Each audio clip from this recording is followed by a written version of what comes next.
This conference will now be recorded. अद्य मङ्गलवासरः अथवा भौमवासरः चैत्रकृष्ण अष्टमी दिनाङ्क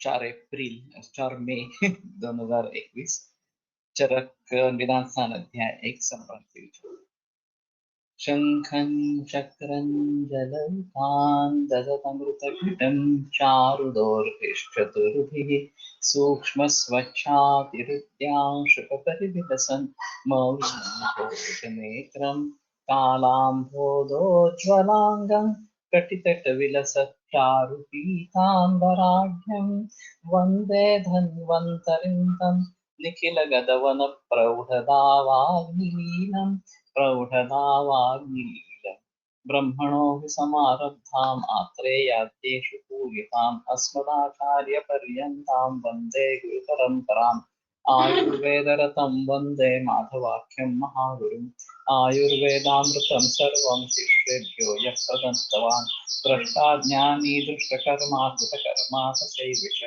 अध्यापको दुष्टश्रेष्ठो महान् संशोधकस्तथा विष्णुरैरेतैः समुदितैः यत्कार्यं प्रथनोऽसः समृद्ध्यर्थं हि कार्यस्य वयं न प्रयतामहे सरस्वत्यै नमो यस्याः प्रसादात् पुण्यकर्मभिः बुद्धिदर्पणसङ्क्रान्तं जगदध्यक्षमीक्षते आत्रेयं प्रथमं वन्दे आयुर्वेदजगद्गुरुम् आयुर्वेदामृतं सर्वं गृहीत्वा हि सुरेश्वरात् अग्निवेशादिकेभ्यो यत् प्रयच्छत् मुनिसत्तमः प्रथमं तन्त्रकर्तारम् अग्निवेशं नमाम्यहम्।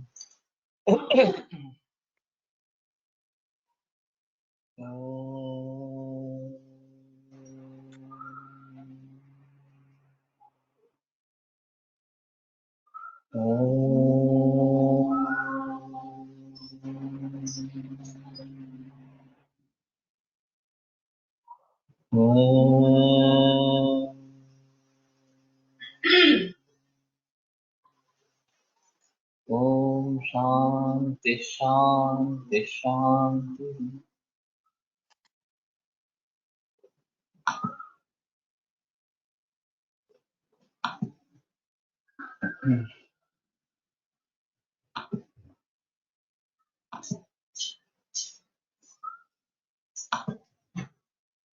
सा संख्या प्राधान्य विकल्प विधि विकल्प बल काल विशेषैः विद्यते तर्हि सा संप्राप्ति संख्यादिभिः भावैः भाव विशेषैः विद्यते बहु प्रकार का भवति। संप्रति संप्रतेः संप्राप्तेः प्रतिव्याधि व्यक्ति भिन्नायाः सर्वत्र व्याधौ तत्प्रयोजनाभावन्न भेदो वक्तव्यः यस्तु उपयुक्तो भवति संप्राप्ति विशेषस्तनुविधास्येव स यदा कुपितः प्रविश्यामाशयम् इत्यादिना ग्रन्थेन ततः सर्वसम्प्राप्त्यनभिधानात् न्यूनता दोष परिहारार्थं सर्वव्याधि साधारण संप्राप्ति भेदानाः सा संख्या इत्यादि।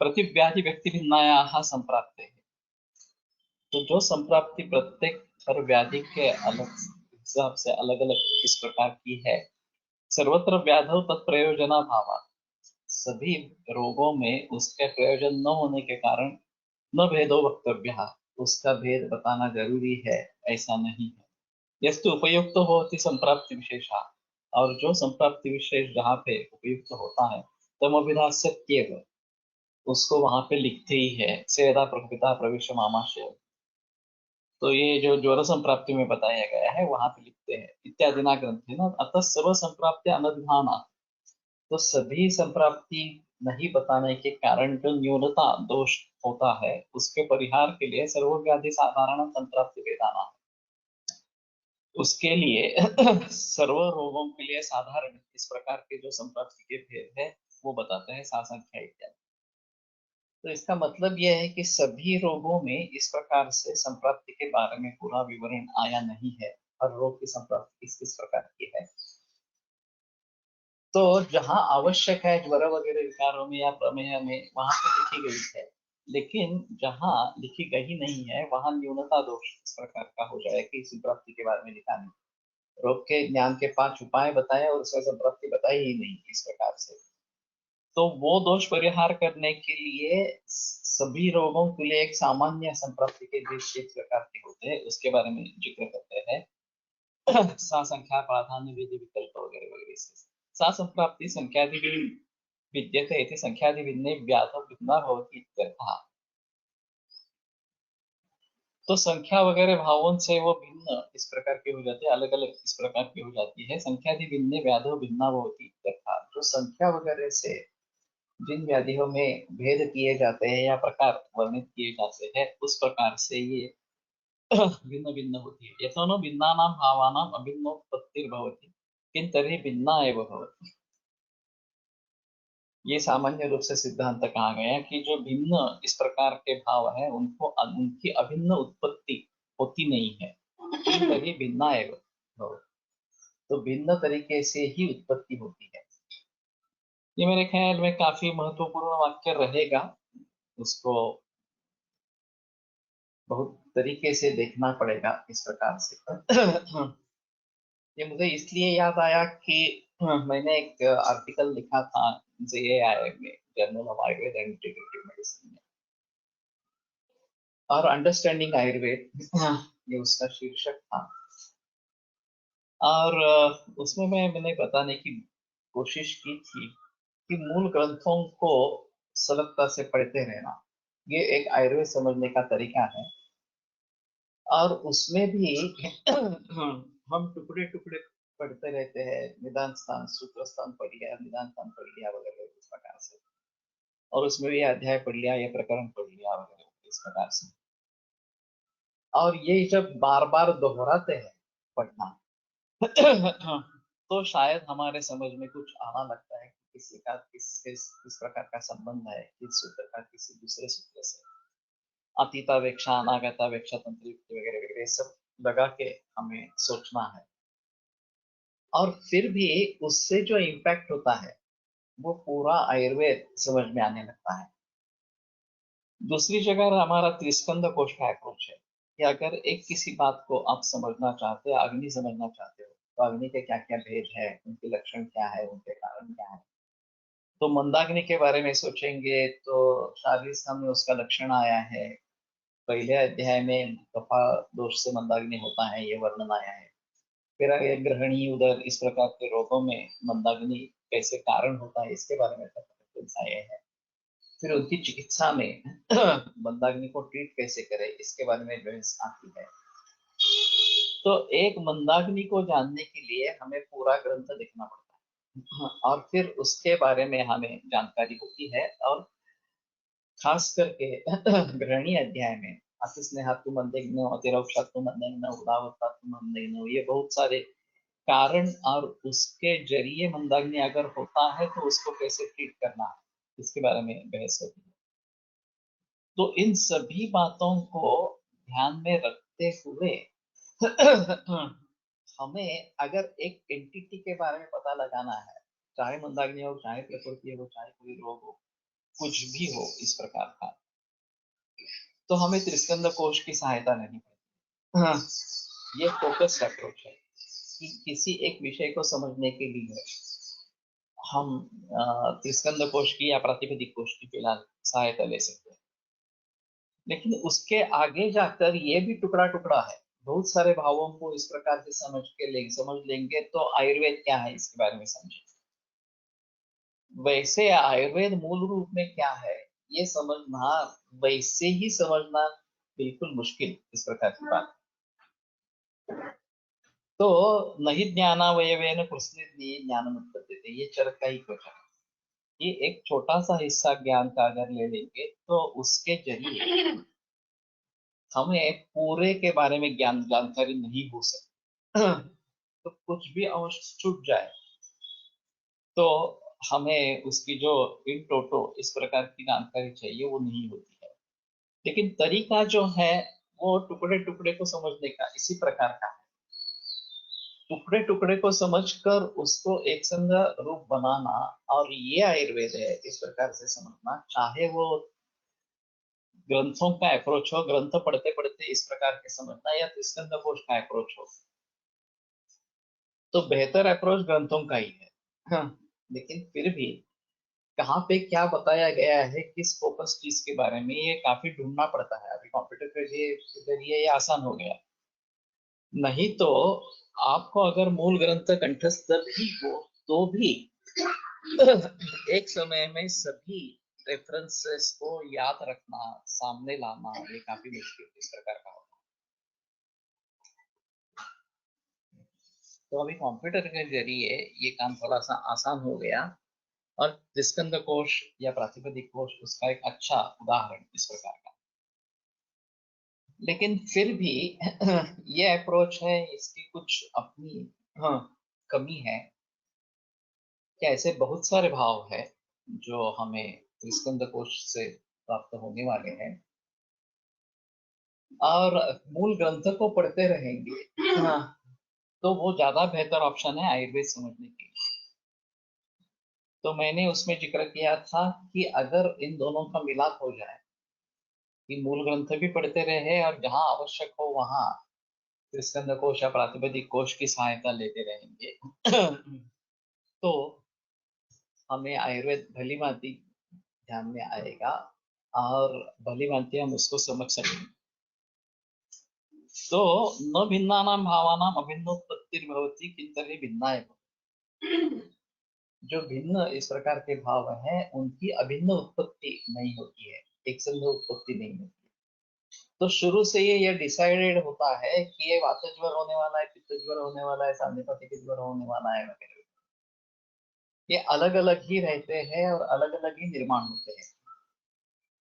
जो अभिन्न भाव है वो एकदम पूरा का पूरा भाव निकल आता है, लेकिन जो भिन्न भाव है वो अलग अलग तरीके से ही उत्पन्न होते हैं, ऐसा चक्रपाणि दत्त का कहना है।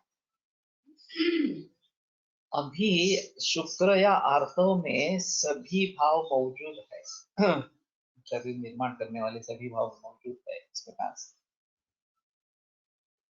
तो ये भिन्न भिन्न इस प्रकार से उत्पन्न होते हुए भी एक संघ शरीर बनता है। मियोसिस और माइटोसिस, ये जो बातें बताई गई है एम्ब्रियोलॉजी में, कि उसी सेल से कुछ अलग सेल्स बनने लगते हैं और फिर उनका डुप्लीकेशन होता जाता है और फिर एक सिस्टम वगैरह बनती है इस प्रकार से। तो ये काफी दिलचस्प है कि किस प्रकार से भावों का निर्माण होता है, अलग अलग होते हुए भी एक दूसरे से मिले जुले इस प्रकार के भाव उत्पन्न होते रहते हैं। तो ये काफी दिलचस्प इस प्रकार का मामला है। तो इन सभी के बारे में सोचना है।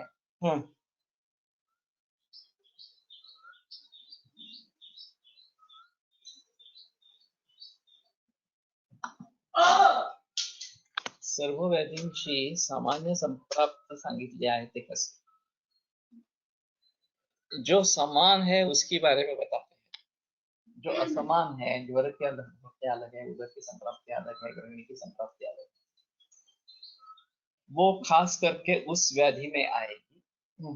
और जो सामान्य संप्राप्ति बताई गई है जो कुछ व्याधियों में दी ही नहीं गई, उसके बारे में थोड़ा जानकारी होने के लिए यहाँ सामान्य संप्राप्ति के बारे में बात करते हैं, साधारण संप्राप्ति के बारे में बात करते हैं। ऐसा चक्रमणा दत्त का विवरण है। वैसे भी देखा जाए तो संप्राप्ति व्याधि ज्ञान का एक उपाय है, और इन रोगों में संप्राप्ति बताई ही नहीं गई है तो शायद उसके दो अर्थ हो सकते हैं। एक तो खास विशेष संप्राप्ति उसमें नहीं है, या फिर दूसरे किसी तरीके से वो संप्राप्ति बताई गई है जो हमें उस प्रकार से समझ लेना है। अगर कर्णशूल के 5 भेद है इस प्रकार से, और वहां पे कर्णशूल कैसे उत्पन्न होता है इसके बारे में बताया नहीं गया है, तो 5 भेद है तो संख्या संपत्ति तो बताई है इस प्रकार से। तो दूसरे किसी तरीके से संप्राप्ति बताई गई है, ये बताने के लिए ये हो सकता है। लेकिन ये जो वाक्य है, दोनों भिन्नानां भावानां अभिन्नोत्पत्तिर्भवति किंतर्हि भिन्ना एव भवति, ये मेरे मन में तो बस गया ये वाक्य। जैसे वहाँ प्रकृति के बारे में, ये प्रत्यक्ष प्रमाण के बारे में, हाँ, यह प्रत्यक्ष फल रूपा की बुद्धि प्रत्यक्ष शक्ति ने अभिधीय तथैव लोको व्यवहारात् परमार्थतस्य यतो होति इंद्रियादे ईदृशी वृत्ति तत्प्रत्यक्षम वगैरह, ये जो वाक्य मेरे मन में बस गया है उसी प्रकार से ये भी वाक्य बस गया है। तो जो भिन्न भिन्न निर्माण होने वाले भाव है वो एक संग इस प्रकार से नहीं निर्माण होते, वो अलग अलग ही निर्माण होते हैं, ऐसा उसका कहना है। यद्यपि च प्रतिव्याधि व्यक्तापि संप्राप्तिर्भिन्ना एव भवति, तथापि सभेदा संप्राप्तेः प्रयोजनाभावात्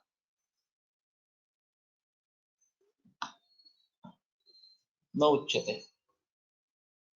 हर व्याधि के लिए जो व्यक्त संप्राप्ति है वो भिन्न भिन्न ही होती है, तथापि सभेदा संप्राप्ति यह प्रयोजनाभावात्, ये सामान्य रूप से संप्राप्ति के बारे में बता रहे हैं, तो यहाँ प्रयोजन इसका नहीं है। न उच्यते यतः संख्या प्राधान्य विद्यादिषु विद्यार्थी तुल्यासु ज्वर व्यक्तिषु एक रूप निदान लिंग चिकित्सितासु भेद प्रतिपादने न किंचित प्रयोजनमस्ति। संख्यादि भिन्ने तु ज्वरादौ निदान लिंग चिकित्सा भेदोऽस्ति, अतः संख्यादि भेदजनकायाः संप्राप्तेः भेदकथनम् उचितमेव। संख्या प्राधान्य विद्यादि तुल्यासु ज्वर व्यक्तिषु, ज्वर एक स्वतंत्र विकार इस प्रकार से, और वो संख्या प्राधान्य विधि वगैरह उसमें तुल्य होने के बावजूद भी ज्वर एक इस प्रकार का है। एक रूप निदान लिंग चिकित्सितासु, कि जिसका एक रूप निदान लिंग चिकित्सितासु भेद प्रतिपादन न किंचित प्रयोजन, उसके भेद बताने के लिए कोई प्रयोजन इस प्रकार का नहीं है। संख्यादि भिन्ने तो ज्वरादो निदान लिंग चिकित्सा भेदोस्ति, लेकिन संख्यादि से भिन्न अगर ज्वर वगैरह है तो निदान लिंग चिकित्सा भेद है, अतः संख्यादि भेद निकाया संप्राप्त भेद कथन उचित है। इसलिए संप्राप्त संख्यादि भेद जनक इस प्रकार की जो संप्राप्ति है उसके बारे में भेद कथन करना उचित इस प्रकार का। अब ये बात है कि अगर संख्या के बारे में हमें पता नहीं चलेगा, एक ही ज्वर व्यक्ति हम लेके चलेंगे, तो वातज ज्वर के हेतु अलग है, लिंग अलग है, उसे चिकित्सा अलग है, इसके बारे में हमें पता नहीं चलेगा, इसलिए संख्यादि भिन्न ज्वर है ये बताना जरूरी इस प्रकार का है, तो उसमें ये प्रयोजन है, इसलिए वहां पे ये बताने की कोशिश करते हैं, ऐसा उसका कहना है। संख्या तावत यथा अष्टौ ज्वराः पंचगुल्माः सप्तकुष्ठानि इत्येवमात्, तो संख्या का उदाहरण देते हैं कि 8 ज्वर है, 5 गुल्म है, 7 कुष्ठ है वगैरह। संख्या भेदम उदाहरति संख्या तावत् इत्यादि, यद्यपि प्राधान्यादि भेद भिन्नेपि व्याधौ संख्या भेदोऽस्ति एव, तथापि यैव शास्त्र सिद्धा अष्टोदरी आदि प्रतिपादिता संख्या सैव संख्या शब्देन प्राप्ता। तो प्राधान्यादि भेद भिन्नेपि व्याधौ, प्राधान्य गौण इस प्रकार से भेद भिन्न इस प्रकार के रोग में भी व्याधव संख्या भेदो अस्ति एव, संख्या भेद है ही, ये खास करके कुष्ठ के लिए बताया क्योंकि इस पर सप्त कुष्ठानि लिखा है, और दूसरी जगह एकादश कुष्ठ अष्टादश कुष्ठ इसके बारे में बताया गया है। तो महाकुष्ठ और क्षुद्र कुष्ठ ये जो उसमें अंतर किया गया, तो कुष्ठ के ही महाकुष्ठ और क्षुद्र कुष्ठ के भी संप्रति भेद भिन्न इस प्रकार के हो गए। तथापि है या एवं शास्त्र सिद्ध अष्टोदरी आदि प्रतिपादिता संख्या, जो शास्त्र सिद्ध और अष्टोदरीय इसमें प्रतिपादित जो संख्या है, सैव संख्या शब्देन प्राप्ता, उसी को संख्या शब्द से हमने प्राप्त। अब ये बड़ा मुश्किल इस प्रकार का कारोबार है। जब हम ग्रंथ के किसी रोग का निदान करते हैं और ऐसा समझ लेते हैं कि ये पुराने ग्रंथ वाला ही डिसीज इस प्रकार का है, तो फिर वहां के जो भेद बताए गए, जो संख्या संपत्ति अष्टोदरी अध्याय में बताई गई है, उसी को ध्यान में रखते हुए हमें आगे बढ़ना चाहिए। अब मुश्किल ये होती है कि उसी नाम का अगर नवीन इस प्रकार का विकार हो, नूतन विकार हो, और जिसके बारे में मूल ग्रंथों में बहस नहीं की गई हो, उसके बारे में हम कैसे प्रचलन करेंगे। जैसे ज्वर ले लो, तो हमारे हिसाब में संतत तथा अन्य तृतीय वगैरह वगैरह इस प्रकार से बताया गया। अगर हमारा ज्वर अभी का, चाहे वो स्वाइन फ्लू हो, चाहे वो डेंगू हो या कोविड-19 हो वगैरह, उसको हमें अलगता से देखना है या नहीं देखना है, ये एक अहम मुद्दा हो जाता है। और उसके बारे में जो भी चिकित्सा सूत्र वगैरह जो है वो सिर्फ ज्वर चिकित्सा से मिलेंगे या किसी दूसरे जगह ढूंढना पड़ेगा, ये भी उसमें अहम मुद्दा है। क्या ये व्याधि संकर है या एक एक उसी व्याधि का एक परिणत रूप इस प्रकार का है, एक बदला हुआ रूप इस प्रकार का है। तो ये काफी मुश्किल मामला है। ये कैसे समझे, ये काफी मुश्किल इस प्रकार का मामला है। हर एक की सोच अलग अलग इस प्रकार की रहेगी। और कोई, जैसे हाथी को अंध व्यक्ति कोई पाँव जैसा लगता है, कोई सोंड जैसा लगता है, कोई पीठ जैसा लगता है, ऐसा बताते हैं। उसी प्रकार अभी वैद्य लोग इसमें बहस कर रहे हैं कि नहीं, इसको ज्वर कहना है, इसको साल्लीपाथिक ज्वर कहना है, इसको वातपित्त ज्वर, कफवात ज्वर कहना है, नहीं नहीं इसको श्वास कहना है, कास कहना है वगैरह वगैरह। इस प्रकार से लोग बता रहे हैं और काफी बहस इसके बारे में व्हाट्सएप ग्रुप पे चल रही है। तो पुराना विकार है और उसी तरीके से हमारे सामने प्रेजेंट हुआ है या उसका कुछ इस प्रकार का है। अभी ये जो उरक्षत और फिर उसके बाद में लंग फाइब्रोसिस, ये जो बात हो रही है खास करके कोविड-19 में, उसके लिए शायद हमें उरक्षत ये देखना पड़ेगा या फिर सक्षोदरम रखते रखते या पारावतम शकृत ये रक्त की चिकित्सा भी देखनी पड़ेगी। तो ये व्याधि संकर जैसा है क्या, ये भी एक बात अलग इस प्रकार की होती है, या ज्वर का ही यह परिणत रूप है जिसमें ये सब अभी दिख रहे हैं, ये भी एक बात हो सकती है। अभी का जो रुद्रोग है आएगी, तो वो हमारे रुद्रोग में कहाँ बैठेगा? वातज, पित्तज, कफज, साम्यपातिक और कृमिज, ये जो रुद्रोग के भेद हमारे यहाँ बताए गए हैं, इसमें अहम लक्षण है श्वास कष्टता, आयासेन श्वास। और वैसे आयासेन श्वास ये पांडु में है, ये तो रुद्रोग में लक्षण नहीं है। तो फिर उसको हम कैसे भली भांति समझेंगे, ये एक बड़ी समस्या इस प्रकार की है। तो आज का हृदरोग आईएलडी जो है, जो मायोकार्डियल इंफार्क्शन की तरफ ले जाता है, मृत्यु होती है। कामं प्राणाहारा रोगा बहुव लतुते यथा हिक्का श्वासो यथा भी मृत्यु काले कृतालयो, हिक्का और श्वास इसके बारे में बताया गया। लेकिन वो जो श्वास के 5 प्रकार बताए हैं उसमें ये कहाँ पे आता है रुद्रोग का, रुद्रोग श्वास। और दूसरे अष्टो महागत जो बताए गए उसमें रुद्रोग नहीं है।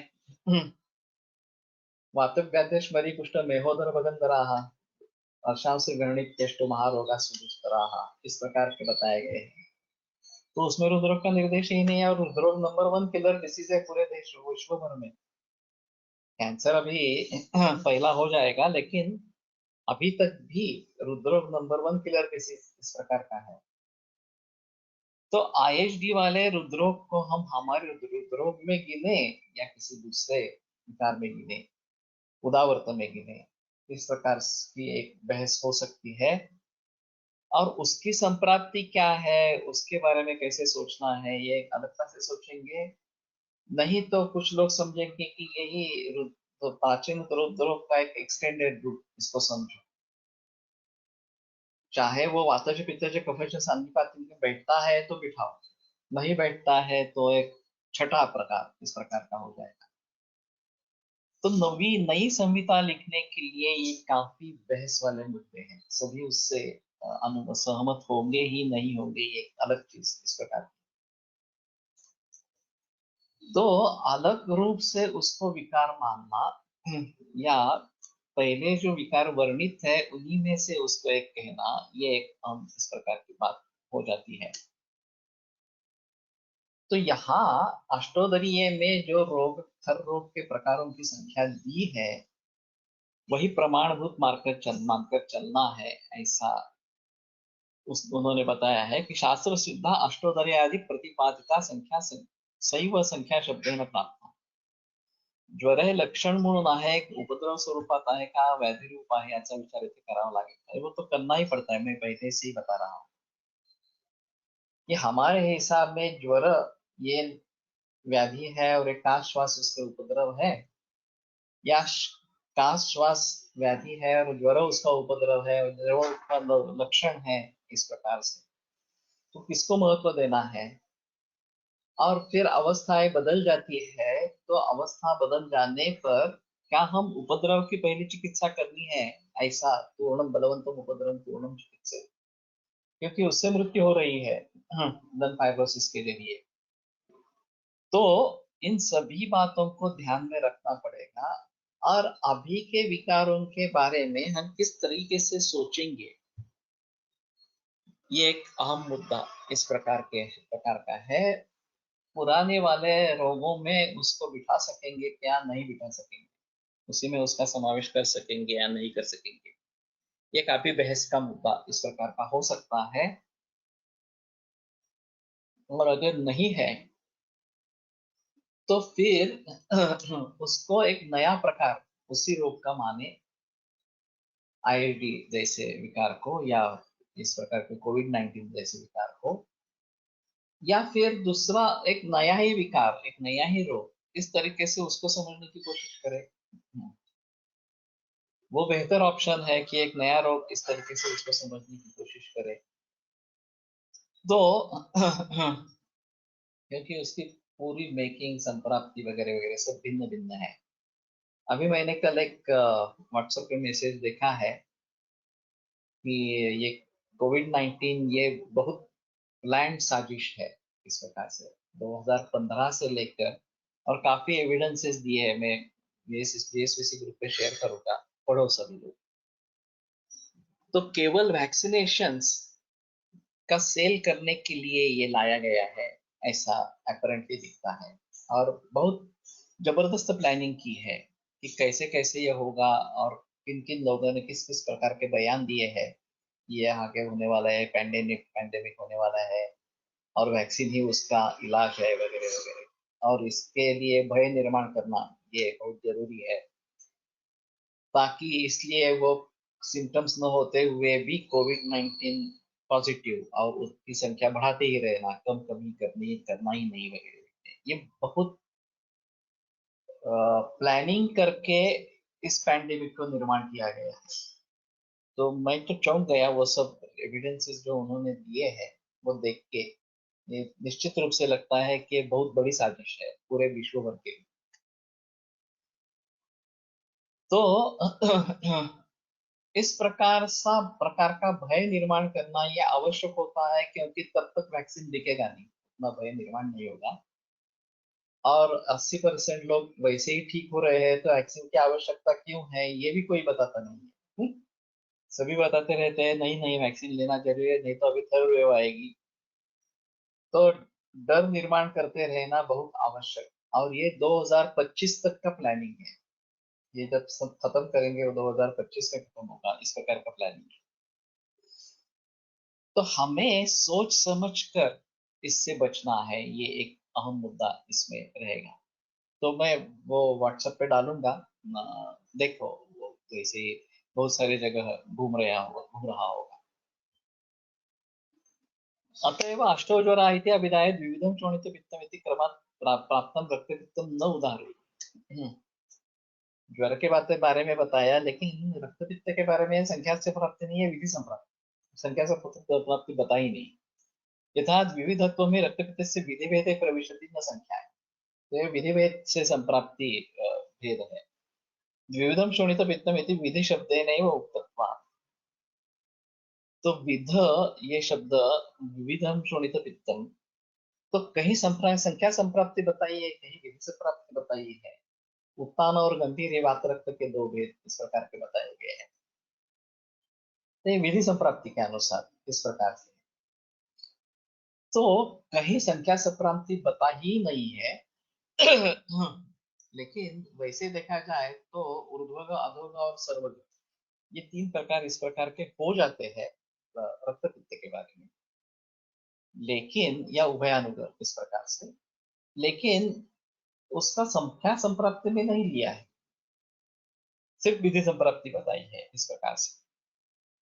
तो ये बात समझ में लेना बहुत जरूरी है कि संख्या संप्राप्ति सभी जगह बताई नहीं है, लेकिन जहां बताई है वहां उस संख्या को ध्यान में रखते हुए व्यवहार होता रहेगा।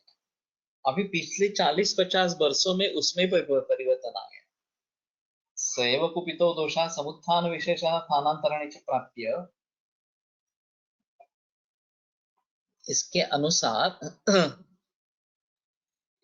शायद ये संख्या में भी परिवर्तन अभी आ गया है, ऐसा मानने के लिए जगह है, या फिर उस रोग का अलग तरीके से विचार करना जरूरी है, ये बात इसमें हो जाती है। तो इन सब दोनों बातों को ध्यान में रखना जरूरी है। विधि शब्देन उत्तरता सा प्राधान्यं पुनः दोषाणां तारतम्याभ्याम् उपलभ्यते, तत्र द्वयोस्तरः त्रिषु तमः। तो तरतम भाव से, दोषों के तरतम भाव से प्राधान्य के बारे में पता चलता है। द्वयोः तरह, तरफ ये जो प्रत्यय है वो दो चीजों में अगर कंपैरिजन करनी है तो तर का प्रयोग होता है। त्रिषु तमा, त्रिषु या तीन से आगे कितने भी संख्या हो तो उसमें तम इस प्रकार का प्रयोग होता रहता है। प्राधान्यम पुनरित्यादो तारतम्याभ्याम इति तरतम शब्दाभिधेयाभ्याम वृत्तिभ्याम। तबर तरतम शब्द से अभिधेय इस प्रकार की जो वृत्ति है, तरम तम शब्दयोर विशेषम विभजते द्वयोर इत्यादि, द्वयोस्तरः इति द्वयोर्दोषयोः वृद्धयोः तरप्रयोगो भवति वृद्धतरः, एवं त्रिषु तमः इति त्रिषु दोषेषु वृद्धतमः इति प्रयोगः भवति।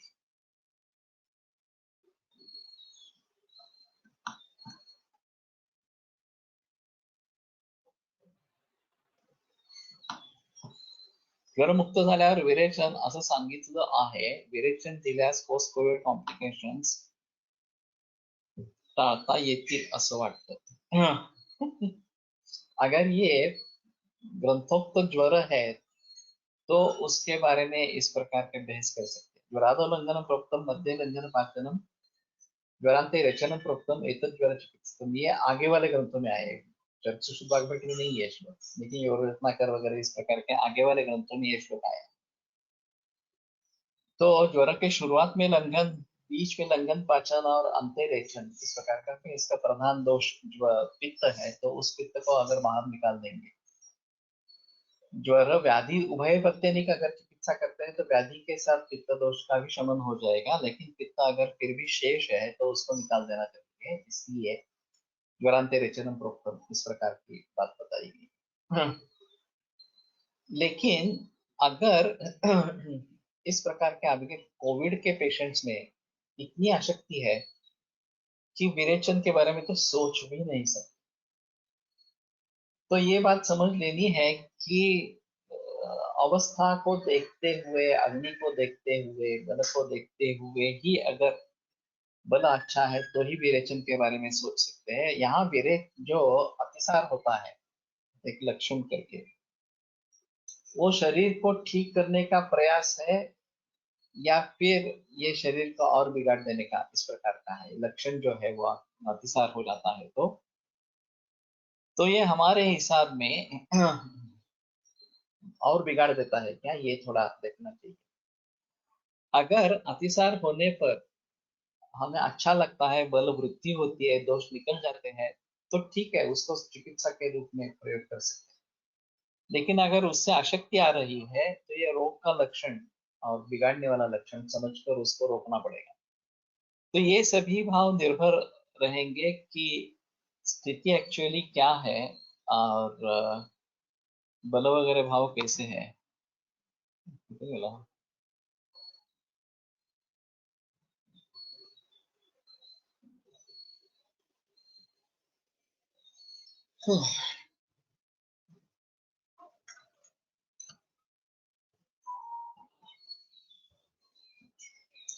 आरगबद आणि मृद्विकाने रोज बलानुसार 4-5 दिवस देता येईल बलाचं रक्षण करून। लेकिन ये पहले सोचो कि विरेचन देना जरूरी है या नहीं है। अगर देने की आवश्यकता है तो ही विरेचन देना है, नहीं तो विरेचन नहीं देना है। माऊस गायबच झालाय।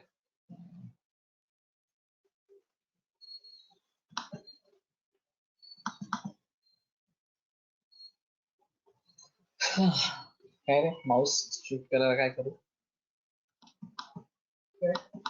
माऊस दिसतच नाहीये, ऑपरेटच होत नाही. नेक्स्ट पेजला जायचंय.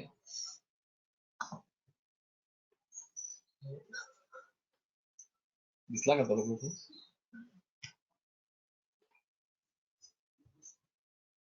थांब जरा आलं. ते फारच पुढे गेलं काहीतरी. आता इथे कुठे दिसला.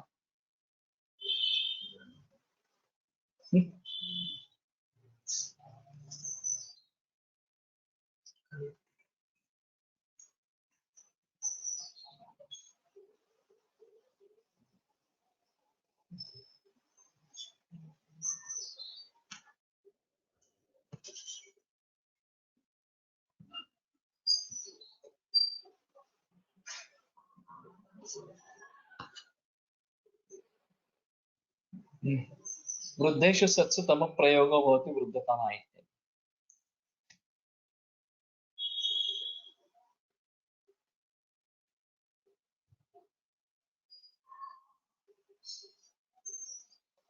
माहिती आहे का त्याला? माऊस वर्कच करत नाहीये. ओजोक्षय प्राधान्याने दिसत आहे कोविड मध्ये. ग्रथित मन प्रवृत्ती पण दिसत आहे. कोविड बरा झाला की बस्तीचा विचार केलेला बेटर त्रिविध मर्म रक्षणासाठी.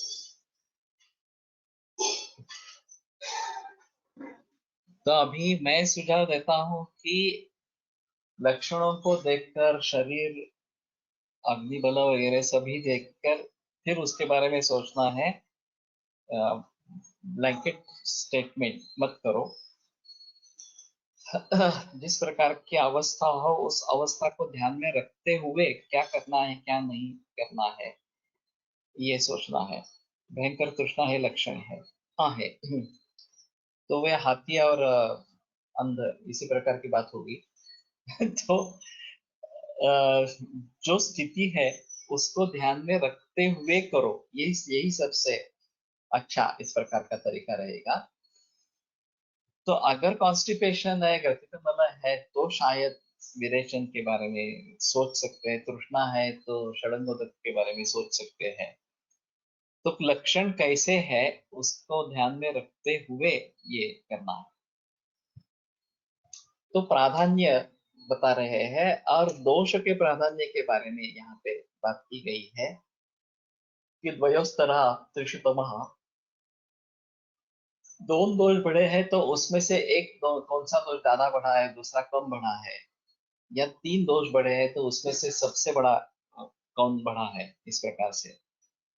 तो उसकी चिकित्सा करनी है दूसरे के अविरोध से. दूसरों को विरोध न हो इस प्रकार से उसकी चिकित्सा करनी है.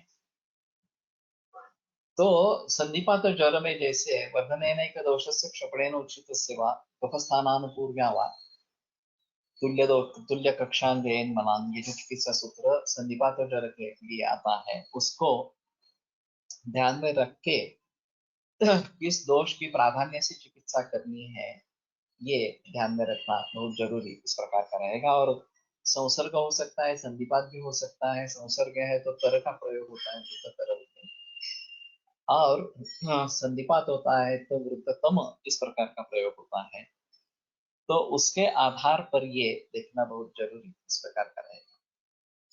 मैंने कोलटकर सर के केस के बारे में बताया था कि उनको उदरदाह और उदरशूल ये दोनों लक्षण थे. एक वात से संबंधित है, एक पित्त से संबंधित है.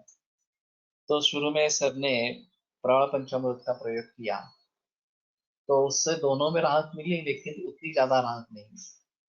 तो सर ने फिर सोचा कि वात ही प्रधान है इसमें, तो लवण भास्कर का प्रयोग किया. हाँ, जो वात की दवा है लेकिन पित्त को बढ़ावा देने वाली.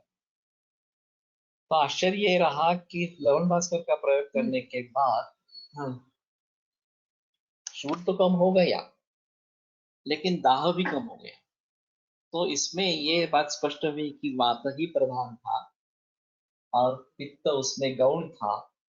तो उसकी अलग चिकित्सा करने की जरूरत नहीं थी. वात के शांति से ही उसकी शांति इस प्रकार की हो जाएगी. तो जहां जहां इस प्रकार की स्थिति रहेगी कि प्रधान क्या है और गौण क्या है। तेषां प्रधान प्रश्न में प्रश्न, प्रधान का अगर प्रश्न हो जाता है तो दूसरा जो दोष है उसका भी प्रश्न अपने आप हो जाता है, उसके लिए अलग कुछ करने की आवश्यकता नहीं है। लेकिन ये प्राधान्य इस प्रकार में है, तो अगर दोनों तुल्य कक्ष है तो फिर दोनों की चिकित्सा करनी पड़ेगी, दोनों के लिए जो फायदेमंद इस प्रकार की दवा होगी वो देनी पड़ेगी। लेकिन अगर आप किसी एक दोष का प्राधान्य समझ पाते हैं तो फिर उसके हिसाब से हम कुछ कर सकते हैं कि ये उसको ध्यान में रखते हुए चिकित्सा दे सकते हैं और दूसरे दोष की अपने आप शांति हो जाती है। तो ये जैसे रोग दोष के बारे में बताया गया है, उसी प्रकार रोग के बारे में भी होता है कि एक रोग है, दूसरा दूसरा उपद्रव उपद्रव है उसका। तेषां प्रधान प्रश्न प्रश्न कि अगर प्रधान रोग की चिकित्सा हो जाती है तो उपद्रव की भी चिकित्सा प्रायः हो जाती है। पश्चात चिकित्सा, अगर उपद्रव फिर भी शेष रहता है तो उसके बाद में चिकित्सा करनी है। पूर्णवा बलवंतम उपद्रव, तो अगर बलवान उपद्रव है हाँ, पहले ही उसकी चिकित्सा करें। आमवात में अगर हृदरोग हो जाता है तो ये प्रधान उपक्रम बलवान उपद्रव इस प्रकार का है, तो उसकी भली भांति चिकित्सा होना बहुत जरूरी इस प्रकार का रहेगा। लेकिन प्रतिश्राय से कास से श्वास, ये काफी लोगों में दिखता है और उसमें श्वास व्याधि 1 बरस के बाद असाध्य बताया। मूल रूप से अगर श्वास उत्पन्न हुआ है इस प्रकार से, तो उसको ट्रीट करना मुश्किल होता है, ये आपके कैटेगरी में चला जाता है। लेकिन हम देखते हैं हमारे पास 10-12 बरस के बाद भी श्वास के रुग्ण आते रहते हैं और पूरी तरीके से ठीक भी होते हैं। तो 1 बरस के बाद अगर श्वास असाध्य है तो ये ठीक कैसे होता है, ये मेरे सामने बड़ा सवाल था। तो फिर उनमें देखते हैं कि प्रतिशय पहले था, फिर कास हुआ और फिर उसके बाद में श्वास हुआ। प्रतिशय साध्य है तो प्रतिशय की चिकित्सा की गई और श्वास भी साध्य हो गया, ये बात हो सकती है। तो ये भली भांति समझ लेना है कि मूल रोग क्या है और उपद्रव क्या है, और फिर इस तरीके से उपद्रव भी साध्य हो सकता है, एक अहम मुद्दा इसमें रहेगा।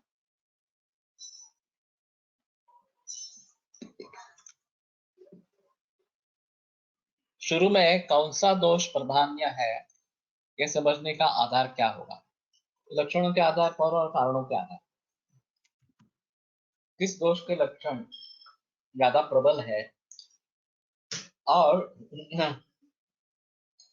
उसके कारण ज्यादा स्पष्ट रूप से दिख रहे हैं, तो प्राधान्य किसका है, इसके बारे में सोच सकते हैं और उसके जरिए अगर चिकित्सा देते हैं उस हिसाब से, तो यह बात बनती है कि ये हम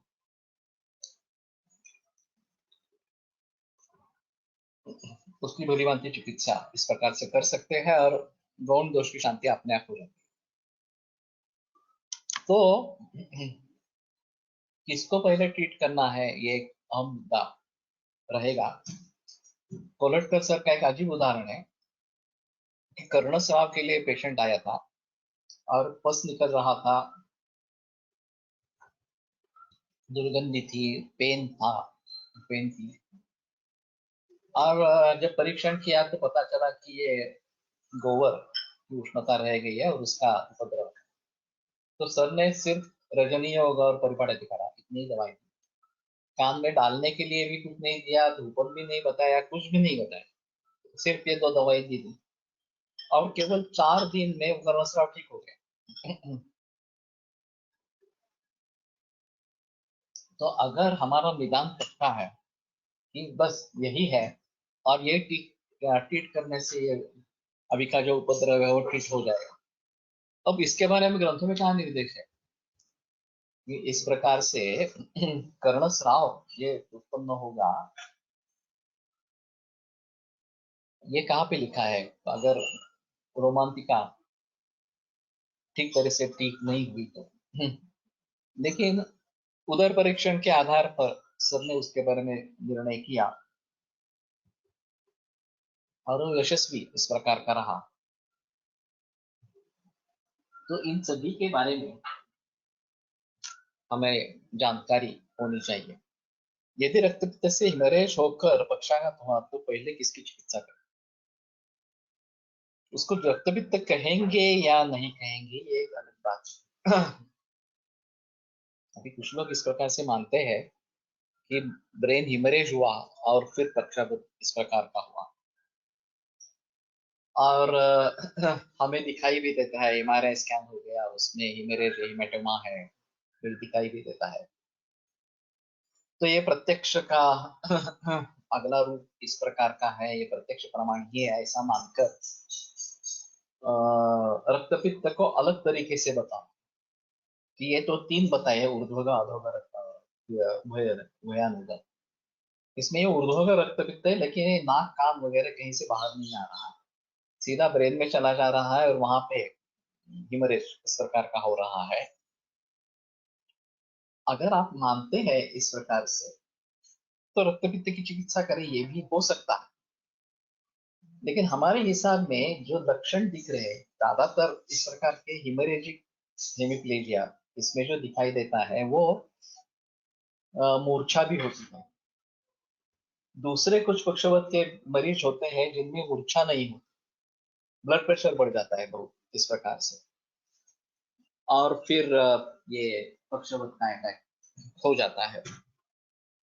तो उसको ब्लड प्रेशर की चिकित्सा करनी है ये तो नहीं होगा, क्योंकि ब्लड प्रेशर लोअर करेंगे तो शरीर का प्रयास चल रहा है उसको, उस गांठ को कहीं निकाल देने के लिए वहां से, और हम ब्लड प्रेशर की चिकित्सा करके ब्लड प्रेशर कम करके उसके विपरीत इस प्रकार का कर रहे हैं। तो हमारा मानना क्या है ये सबसे अहम इस प्रकार का रहेगा, और ये टिंटेड भी होगा कि इस प्रकार से रक्तपित्त की संप्राप्ति को समझो और फिर उसके जरिए पक्षवत हो रहा है ये समझो। हमारे हिसाब में पक्षवत की संप्राप्ति अलग ही बताई गई है। हाँ, गृहीत्वार्धन तनोर्वायु स्नायु स्नायु क्या है? स्नायु पक्षमन्यतरम हन्ति, गृहीत्वार्धन तनोर्वायु स्थिरा स्नायु विशोषित, स्थिरायु स्नायु इसका विशोषण करके ये जो संप्राप्ति बताई गई है, तो सिराओं के जरिए हम रक्त तक पहुंच सकते हैं, इसमें संदेह नहीं है। लेकिन जिस तरीके से हम वहां पे पहुंचेंगे और जिस तरीके से उसके बारे में चिकित्सा करेंगे, ये भी ऐसा ही होगा कि पक्षवत के अभी जो रुग्ण दिखते हैं उनमें लक्षण समुच्चय क्या है, उनमें इन्वेस्टिगेशंस किस प्रकार के हैं, इन्वेस्टिगेशंस के नतीजे किस प्रकार के हैं, और फिर उसके आधार पर हमें अलग अलग तरीके से सोचना है या नहीं सोचना है, ये थोड़ा सा देखना पड़ेगा। और फिर अगर हम मानते हैं कि ये रक्तपित्त की शुरुआत हुई है और फिर पक्षवत हुआ है, तो शायद रक्तपित्त की चिकित्सा रक्त प्रसादन इस प्रकार की करनी है, या प्रतिमार्गन हरणम रक्तपित्ते विधीयते, ऊर्ध्वग है तो अधोग करने के लिए विरेचन देना है इस प्रकार से। और वैसे हमारे हिसाब में पक्षाघाते विरेचनम ये भी चिकित्सा बताई गई है, और उस विरेचन का अर्थ जो किया जाता है वो सार्वदेहिक कायिक विरेचन इस प्रकार का किया जाता है। गजानन पंडित ये कराड़ में वैद्य थे, उनको उनका ये कहना था कि ये तो विरेचन नस्य है। अगर सूत्रों को देखते जाएंगे तो विरेचन पक्षाघात स्नेहनम स्नेह से युक्त पक्षाघाते विरेचनम, ये विरेचन नस्य देने का लिए बताया गया है, काय विरेचन नहीं है ये। तो देखने का तरीका अलग हो जाता है और उस देखने के तरीके के अनुसार ये अलग अलग इस प्रकार के होते हैं। मर्माघात जाणून करावी का, बाह्य आघाताशिवाय निज कारणाने मर्माघात होऊ शकतो का, ये तो होता ही है, उसमें संदेह नहीं है। वैसे दोष मर्मास्थि संधि इसमें जाते हैं, मध्यम रोग मार्ग है, और उससे मर्माघात हो सकता है, उसमें कोई संदेह नहीं है. त्रिमर्मीय सिद्धी अध्यायामध्ये शिवमर्माभिघाताची लक्षणे आहेत ती स्ट्रोक सारखी आहेत. हो सकता है. और मर्माघात अगर है तो मर्म की चिकित्सा करनी है. फिर मर्म में भी प्रकार है, शिरा मर्म, स्नायु मर्म, अस्थि मर्म, संधि मर्म वगैरह वगैरह इस प्रकार से. तो ये कौन सा मर्म है ये देखना पड़ेगा इस प्रकार से, और फिर उसके अनुसार ही चिकित्सा करनी पडेगी. रक्तपित्ताच्या उपद्रवामध्ये पक्षवाताचा उल्लेख नाही व पक्षवातामध्ये वातप्राधान्य, रक्तपित्तात पित्त प्राधान्य, ये एक अलग चीज इस प्रकार की है. इसीलिए मैं कह रहा हूं कि इसको हम किस तरीके से समझते हैं वो अलग है. अभी हमारे व्यूज इंटीग्रेटेड व्यू के जरिए बदल गए हैं. रेटाइनल हिमरेज होता है और हमारे हिसाब में उसका निदान तिमिर हो सकता है, अम्ला दूषित हो सकता है. लेकिन हिमरेज हुआ है ये देखकर उसके रक्तपित्त की संप्राप्ति लगानी है और रक्तपित्त की चिकित्सा करनी है, ऐसा भी सोचने वाले वैद्य. ये पूरा इंटीग्रेटेड इस प्रकार का विचार है. क्रोधी व्यक्तीमध्ये पक्षाघाताचे प्रमाण अधिक दिसते. क्रोधी के बजाय हठवादी जो होते हैं कि हम करे सो कायदा, मैं जो बोलूंगा वही करना चाहिए, इस प्रकार से जो एडजस्ट करने के लिए बिल्कुल तैयार नहीं होते, उनके उनमें पक्षवध होने का खतरा ज्यादा रहता है. ये एक देखा गया है इस प्रकार से. और अगर हमारे हिसाब में ब्लड प्रेशर पहले बढ़ जाता है और फिर बाद में दौरा पड़ता है, तो ब्लड प्रेशर बढ़ने में क्रोध भी एक कारण है.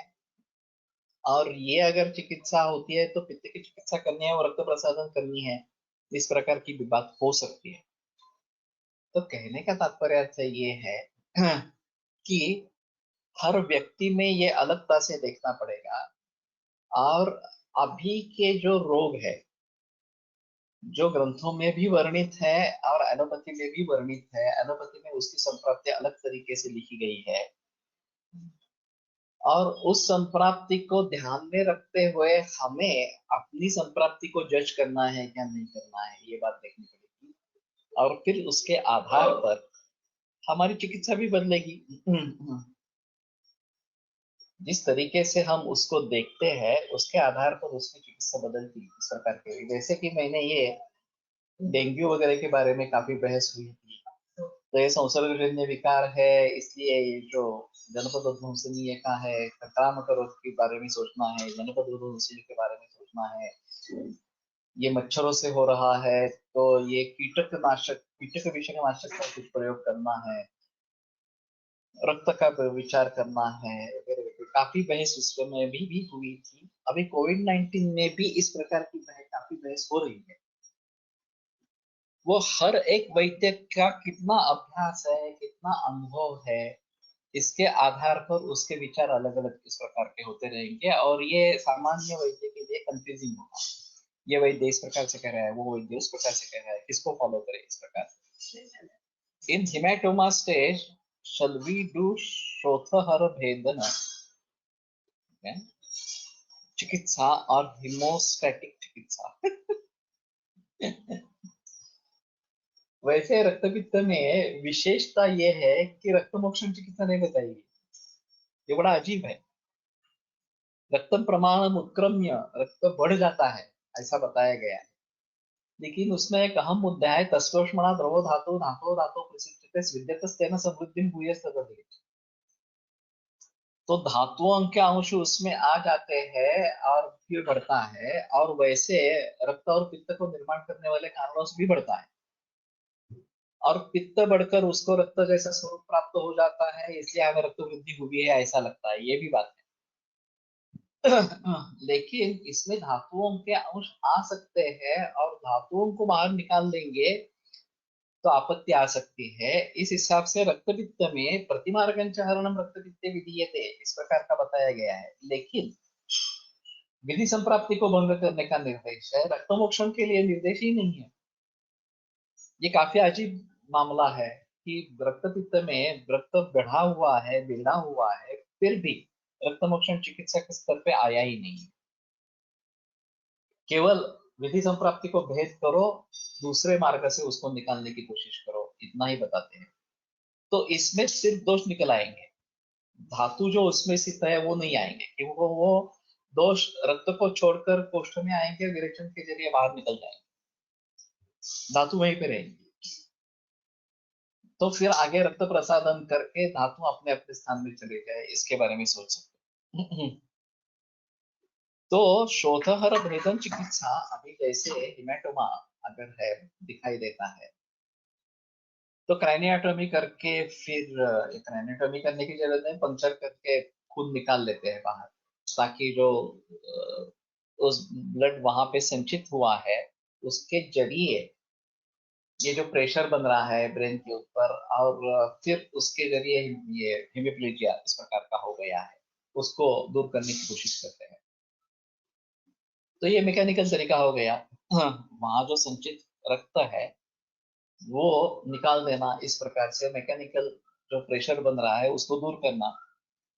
वाग्भटाने निदानस्थानामध्ये शिराग्रहाचे वर्णन केले आहे. रक्तमाश्रित्य पवनः कुर्यात् मूर्धरा शिराः ही संप्राप्तीहून मग नंतर पक्षवाद उत्पन्न होतं, कारण त्यानंतर पक्षवादाचे वर्णन केले। ये बात हो सकती है। रक्तमाश्रित्य करते ये जो बात बताई मूर्धरा शिराः, इस प्रकार से, तो हमें शिरा के बारे में सोचना है, ये एक अच्छा रेफरेंस है कि उसके बारे में सोचना है। और वैसे शिरा स्नायु और विशोषेक्ष इस पक्षवद की संप्राप्ति में भी इस प्रकार का वर्णन है। तो फिर यहाँ तो डायरेक्ट ब्लड निकालना हुआ तो वो रक्तमोक्षण हो गया, बराबर है। और रक्तमोक्षण हो गया, ये रक्तमोक्षण हमारे हिसाब में इसकी चिकित्सा नहीं है, रक्तपित्त की चिकित्सा नहीं है, अगर हम उसको रक्तपित्त मानते हैं तो ये काफी मुश्किल मामला है। हर व्यक्ति उसका जो अनुभव है, उसका जो ज्ञान है, उसके आधार पर कुछ ना कुछ बोलता रहेगा, कुछ ना कुछ बताता रहेगा, और बाकी लोगों के लिए ये काफी कंफ्यूजिंग इस प्रकार का हो जाएगा। तो इस तरीके से सोचना नहीं है, सर्वांगीण दृष्टि से विचार करना। जितने भी रेफरेंसेस कलेक्ट हो सकते हैं इसके बारे में, पक्षवाद के बारे में, उन सभी संदर्भों को इकट्ठा करें, और फिर आधुनिक वैद्य के जो संदर्भ है उनको भी इकट्ठा करें, और फिर मरीजों में देखें क्या स्थिति है, अवस्था कैसी है, किस प्रकार के लक्षण है, और फिर उसके बारे में क्या करना है उसके बारे में समझ लेवे और उसके अनुसार चिकित्सा करें। नहीं तो जैसे मैंने अभी ये बताया कि ये काफी मुश्किल इस प्रकार का मामला हो जाएगा, और हर व्यक्ति समझेगा कि मैं जो कर रहा हूँ वही बराबर है, दूसरे लोग जो बता रहे हैं वो गलत है, इस प्रकार से। तो ऐसी स्थिति नहीं है। सभी भावों को ध्यान में रखते हुए क्या करना है क्या नहीं करना है इसके बारे में सोचना है, वो बेहतर ऑप्शन इस प्रकार का रहेगा।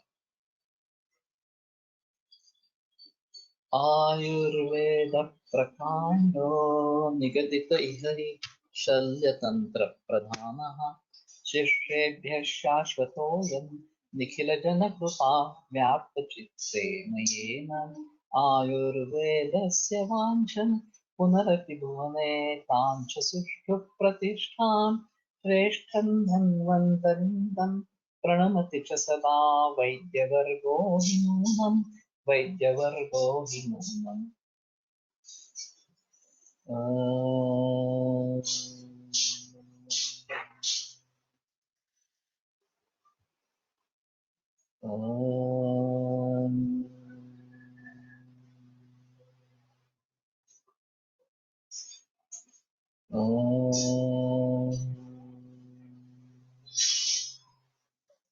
ओम शांति शांति शांति।